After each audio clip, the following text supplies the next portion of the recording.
Čaute kamoši, nachádzame sa na airsoftovom ihrisku v Jablonovom, kde každý víkend červení bojujú proti modrým, no a organizačný tím proti smetiam. Najväčším problémom sú smeti pohádzané po okolí parkovacích miest. Hráči sa po hre balia, ale asi sa im už nechce smeti brať domov alebo ich ísť vyhodiť do koša, aj keď im to je vždy prízvukované. Smeti patria do koša. Kedysi bolo ihrisko tak zapratané, že to hráči začali využívať vo svoj prospech.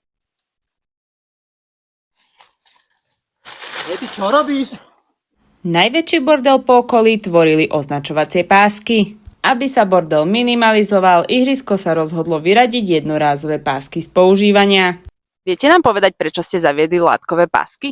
Áno, lebo všade sú tu smeti, kam sa pozriem tam sú smeti, pri autách nechávajú smeti, na aute sa tu všade je bordel.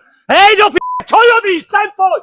Smeti môžete vyhodiť na viacerých miestach, napríklad tu a dokonca pre zálohované fľaše je tu aj kôš. Pointou tejto reportáže je nebuď debil a háč smetí do koša. Z Jablonového organizačný tím.